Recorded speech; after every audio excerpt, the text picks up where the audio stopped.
Kasi pati yung nagsisimba, maiistorbo mo. Siyempre, hindi bale kung puro bading yung nandun, kung puro bakla, kahit ilabas mo lahat ng ilalabas mo, wala silang pakiramdam doon, Brad Roland? Wala sila noon.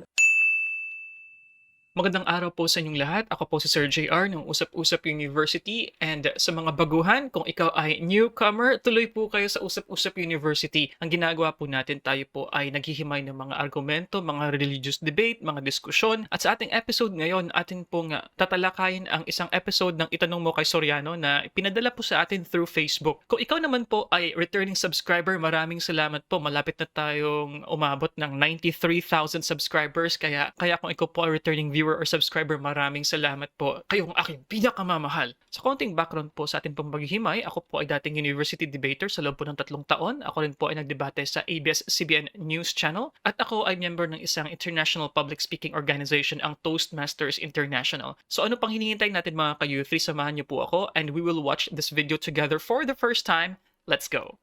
Kasi marami sa mga, batay sa mga paglakad-lakad ko, kasi ako nag-research ako, nag-observe sa bawat religion. Marami ang mga religion na naniniwala, may mga bawal kung anong bawal. Hindi ho ba ang ibinigay ng Diyos na utos ay mahalin mo ang Diyos, una sa lahat, pangalawa ang iyong kapwa-tao. Bakit po tumitingin tayo sa mga damit? Where in fact, lahat po yan, mauuwi yan sa abo. Hindi naniniwala ho ba kayo na ang tunay na hinahanap ng Diyos ay na ang malinis na puso, isip at gawa ng isang tao, hindi sa mga damit? Mali po. Ikinalulungkot ko po kapatid, mali po kayo dyan. Ang Diyos tumitingin po sa puso, yung malinis na puso, tama kayo dyan. Pero ang tao po ba nakakatingin ka sa puso? Hindi man natin nakikita ang puso eh. Diyos lang po ang nakakakita ng puso. Basahin natin ang 17:9 ng Jeremias. Ang puso ay magdaraya ng higit kaysa lahat na bagay at totoong masama. Sinong makaaalam? Akong Panginoon ay sumisiyasat ng pag-iisip, aking tinatarok ang mga puso. Ayan. Maliwanag na ang Diyos ang nakakakita ng puso. Pero ikaw ba, nakikita mo ba yung puso ng kapwa mo? Hindi po, kapatid na Eli. O kung hindi mo nakikita, alin ang nakikita mo? Hindi ba yung labas? Tama po yun, yung labas po ang nakikita ko. Pag nakikita mo yung labas, may asawa ka. Nakakita ka ng babae na ang damit ay two-piece. Labas ang dibdib. Narurungisan ba ang puso mo o hindi? Opo, narurungisan po, kapatid na Eli. Babasahin mo yung 2 Pedro 2:14. Na may mga matang puspos ng pangangalo niya at hindi maaaring maglikat sa pagkakasala, na umaakit sa mga kaluluwang walang tiyaga, na may pusong sanay sa kasakiman, mga anak ng paglait, Pakibasa mo nga sa Bicol. na ang sa indang mga mata, pano nin pagsambay, asin na dai makakauntok sa pagkasala, minalumay kan mga maluyang kalag, na igwanin puso na nagtuod sa pagkaara, mga aki nin sumpa. Di ba? Ang tao kasi, ang kasama mo, tao eh. Tama, ang Diyos tumitingin sa puso. Yung tao ba, puso ba tinitignan? Hindi naman eh, nakikita ng tao yan, labas eh. Lalaki ako, may asawa ako, halimbawa. Ikaw pupunta ka haharap ka sa akin, labas na lahat ng pwede mong ilabas. Hindi ba dinudungisan mo ang puso ko? Pati mata ko tuloy, nagkakasala ako, di ba? So nakakapagdulot ka sa akin ng masama. Kaya ang Diyos, meron siyang aral tungkol pati sa pananamit. Nasa Biblia po yun, kapatid, ang maging attitude natin, pag sinasabi ng Diyos, huwag natin kukwestiyonin. Ang hirap sa iba, sinasabi na ng Biblia, kinu-question pa. Kaya sinabi ng Diyos yun, may wisdom dun eh. Kasi nakakapagbigay ka ng masamang intensyon sa nakakakita. Aanin ng Diyos yung dibdib mo. Pero yung lalaking mahilig, gustong-gustong makakita ng dibdib, sumasama pati puso niya. Hindi ba ganun yun? Basahin natin ang unang Juan 2:15 hanggang 17. Huwag Okay. So, before that mga ka-U3, pasensya na po kayo ha. Lagi po natin itong ginagawa sa U3. Tayo po ay nagpo-pause po. Hininto po natin yung mga videos po natin dahil ito po ay real-time po na reaction at nakakalimutan ko po yung akin po mga gustong sabihin kapag hindi ko po pinost yung mga videos po natin. Pero mga ka-U3, I think this is very timely in a world where ang dami na pong mga sexing babae sa social media. Yun ang nakakuha ng atensyon ng marami sa mga tao. Kaya madaling sumikat no? Para po sa mga babae may mga magagandang hubog ng katawan. Ginagawa nila. Nagsusuot ng mga sexy, mga nagsushort, hindi lamang short sa iba. Ayan. At iba naman po ay, syempre, napapakita ng cleavage nila ng kanilang mga dibdib. For some reason, they become really, really popular. Pero maganda po na sinabi dito ni Brother Eli. Gusto ko yung point na sinabi niya na kapag sinabi ng Diyos, diba, bakit pa kasi natin kina-question? Hindi mo na dapat i-questionin pa. And it's interesting because it's really not about God seeing us not wearing the right clothes. Pero ang sinasabi ni Brother Eli, it is for other people. God does not care. Walang pakialam ang Diyos yun kung tayo ay nakahubad pa o hindi. Pero yun nga, ang sinasabi ni Brother Eli dito, papaano yung mga tao na nakakakita nga sa atin sa ating panlabas? Pero nagets ko naman po yung main point na sinasabi po ng babae sa kanya pong pagtatanong. Pero tingnan pa po natin, medyo mahaba pang diskusyon ito. Ninyong ibigin ang sanglibutan, ni ang mga bagay na nasa sanglibutan. Kung ang sino man ay umiibig sa sanglibutan, ay wala sa kanya ang pag-ibig ng Ama. Sapagkat ang lahat na nangasa sanglibutan, ang masamang pita ng laman at ang masamang pita ng mga mata at ang kapalaluan sa buhay ay hindi mula sa Ama kundi sa sanglibutan. Yun, di ba?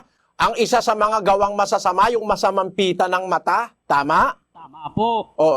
Sasabihin natin, mauuwi lang lahat yan sa alabok. Mauuwi nga sa alabok yan, magiging abo. Pero pati espiritu mo, mapupunta sa impyerno. Bakit? Ginamit mo yung mata mo sa paninilip, sa paniningin ng kung ano-anong mahahalay. Masamang pita ng mata ang kinabuhayan mo sa buhay. O di ba? Meron mga tao mahalay ang mata, naninilip, ng boboso, nanonood ng mga malalaswang panoorin. Bawal po ng Diyos yun O, at pag sinabi na, hindi bawal yun. Dahil yun papunta sa alabok, pagka ganun ang katwiran natin, hindi tayo naniniwala sa Diyos. Pero kung naniniwala tayo sa Diyos, tingnan nyo nga yung pare, nahalata nilang masama ang nangyayari sa kanilang simbahan, nagpalabas sila ng bagong utos. Ngayon lang nila nilabas ito. 2,000 taon na ang Iglesia Katolika. Ngayon lang nila naintindihan yung sinasabi ko na pati sa damit, dapat may disiplina. Hindi pwedeng pupunta ka sa simbahan, labas ang suso mo.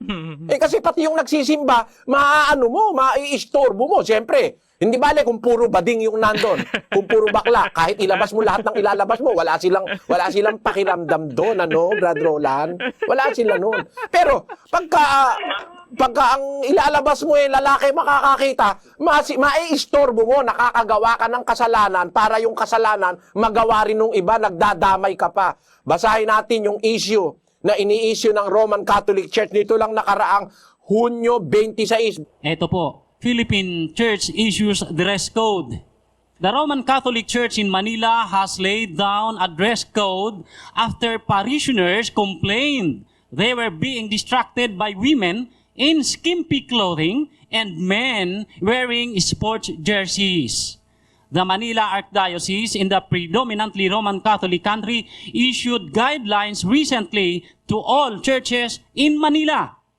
Among the clothing items declared inappropriate for men are baseball caps, sports jerseys, undershirts, and shorts.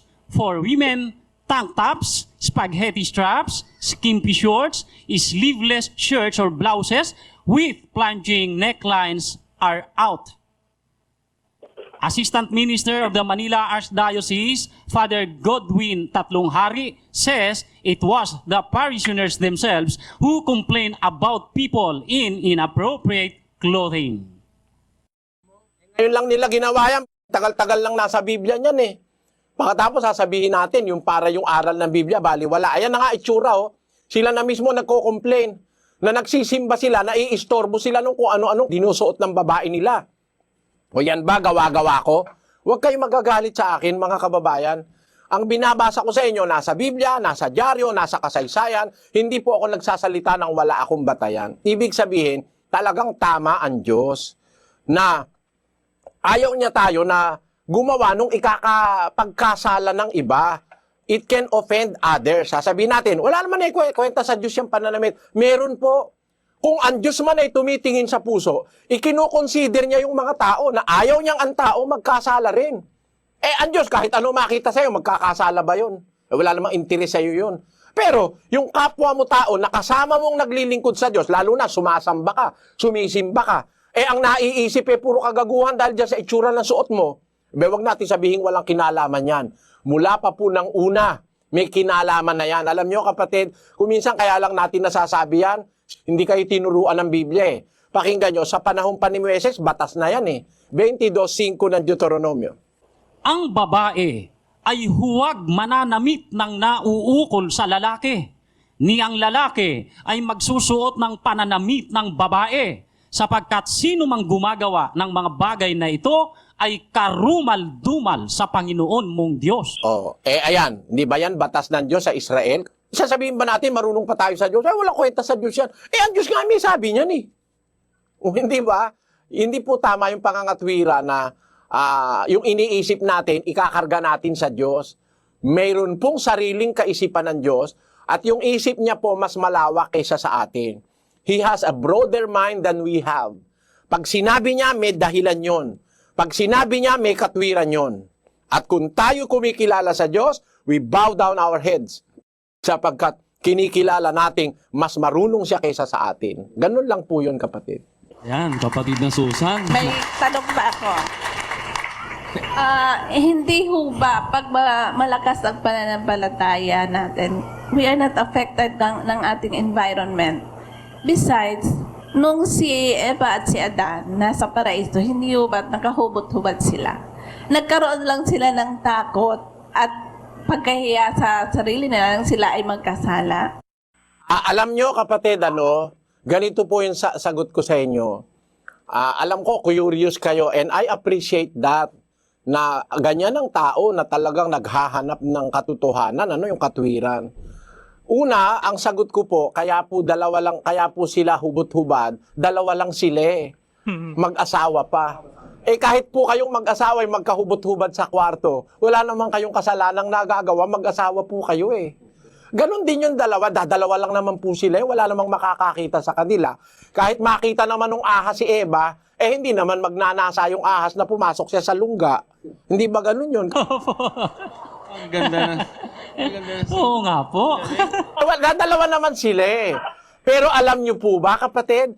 Alam nyo po ba na nung sila ay malapit ng magkaanak, nagkasala sila, iginawa sila ng Diyos ng damit?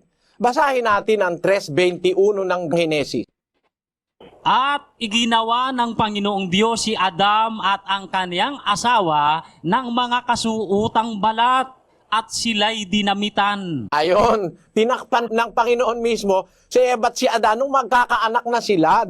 Kasi masamang ipakita mo sa anak mo yung kahubaran mo. Bawal po ng Diyos yun. Basahin natin ang Levitico, Kapitulo 19, basa.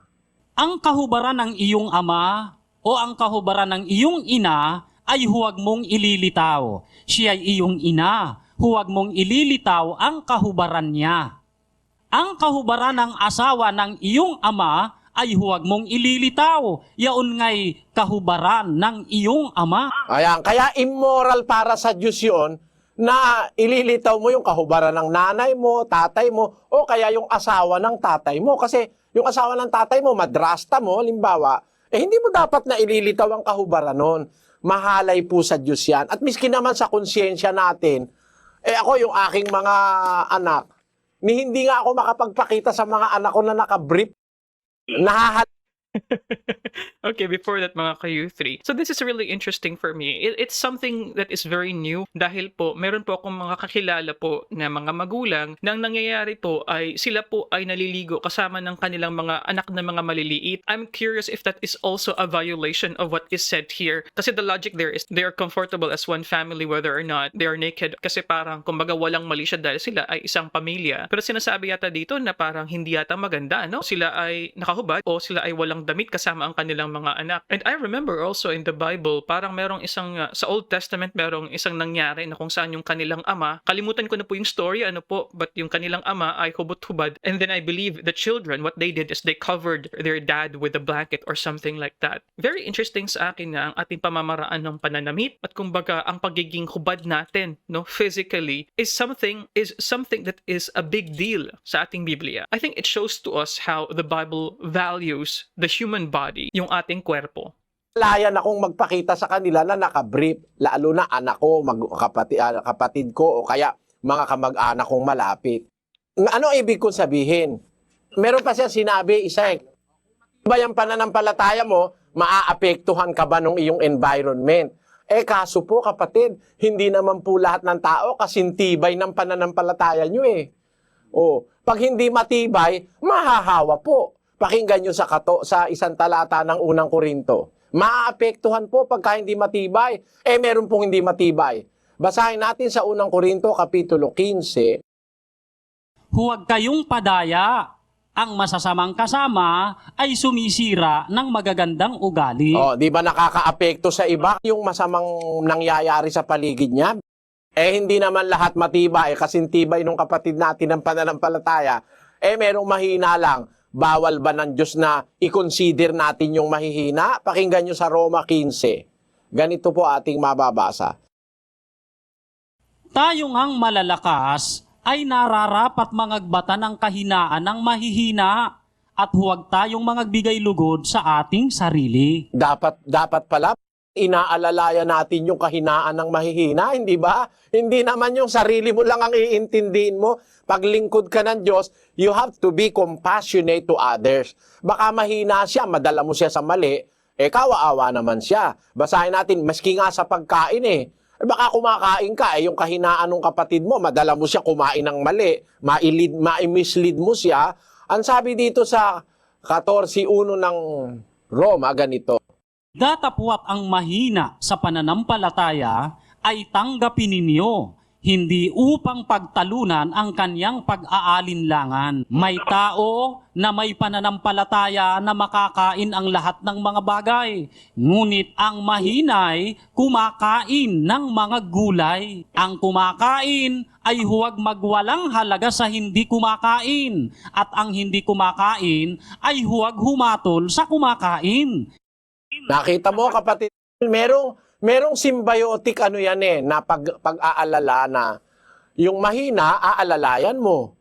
Yung kumakain, wag kang hahatol dun sa hindi kumakain. Para bang meron kang pataan, ang tawag sa amin dun sa Tagalog, pataan. Parang konsiderasyon, para bang pag-aalaala mo dun sa iba na, kasi baka hindi niya naman kaya, maapektuhan siya, you have caused the damnation o na ikaw pa ang naging dahilan ng kapahamakan ng kapwa. Kaya dapat ikinukonsider natin. Kung halimbawa malakas tayo, dapat magdala tayo ng kahinaan ng mahihina. Di ba talagang ganon sa natural, Yung mahaba, ipinandudugtong sa maiksi. Yung malakas, itinutulong sa mahina.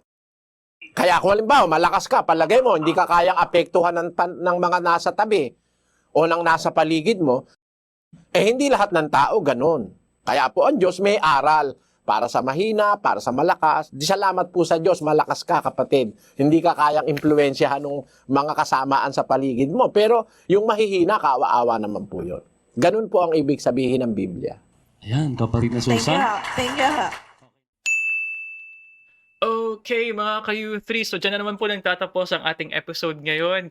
Alam ko na naman ang sasabihin ng marami. Bitin. But anyway, mga ka-U3, so salamat po sa pagsama. Para sa akin, this is very interesting, especially on the last parts ng sinabi ni Brother Eli on the idea na magtulungan, mag-complement tayo with each other, magkaroon ng parang symbiotic na relationship, So sinasabi ni Brother Eli na yung mga malakas, tutulungan yung mga mahihina. Kumbaga, merong balancing out na nangyayari, mga ka-U3. Pero mga ka-U3, while it is interesting that we have these kinds of guidelines, I think ang dapat na mangyari dito sa mga relihiyon na nag-i-implement ng pagiging stricto, no, sa pananamit, ay kinakailangan ng mas isang clear na guideline. Dahil alam natin na ayaw natin na matukso ang ating mga ibang mga kababayan, mga kapatid, at iba pang mga kapamilya. So kinakailangan natin magdamit ng may hinhin. Pero yun nga, ang challenge dito sa ating modernong panahon ngayon, ano yung mga bagay na kinakailangan nating i-consider? Pananamit lang ba sa social media? Ang paglalagay ba ng filter ay equivalent sa paglalagay ng actual na makeup? Dahil meron akong kilala sa Facebook na una, acquaintances ko lang sa Facebook, at nung makita ko na sa personal, bakit ibang-iba ang kanyang mukha? Bakit sobrang ganda niya at kinis ang pupungahin ng mga mata sa Facebook, pero sa personal, bakit hindi? Sa mga kayute, I'm very curious about this sa mga members po ng MCGI. Ano po ba yung quote-unquote guidelines din ng mga, especially ng mga kababaihan sa social media? Dahil ano ba, meron bang particular na style sa buhok? Pwede bang mag-bangs? Pwede bang mahaba? Ponytail? Ano po kaya ang tama po na mga hairstyle? Ano po? Very curious din po ako dyan. At lagi ko po yung tinatanong sa atin po mga MCGI members, especially po sa atin po mga kababaihan, kung gaano po kahirap ang adjustment na kinakailangan yung gawin. Ngayon po na naanib na po kayo sa MCGI. At gusto ko din po malaman mga kayuti sa iba po mga sekta, dahil meron din po kasing mga sekta na similar din po. Meron ng iba na bawal mag-earrings, merong iba na bawal magkaroon ng mga palamuti sa kanilang mga kamay. So I'm very curious about that, kung ano rin po ang ginagawa ninyo kung kayo po ay non-MCGI na nabilong po sa quote-unquote conservative na mga sekta. Please comment down below mga kayuti, ano po masasabi niyo sa episode natin ngayon. And well, mga kayuti, maraming salamat po. Dito po nagtatapos ang ating episode. And if you like these kinds of contents mga kayuti, you know what to do. Subscribe kung hindi ka pa subscribe. Click like, yung thumbs up dyan mga kayuti. At syempre, i-share nyo rin to, itong link natin sa iba nyong mga kaibigan sa Messenger, sa Twitter, sa TikTok, sa Facebook. Maraming salamat po and I'll see you guys next time. Panoorin nyo rin to, video na yan. Yan, maganda yan. And ito po. Peace. Bye-bye.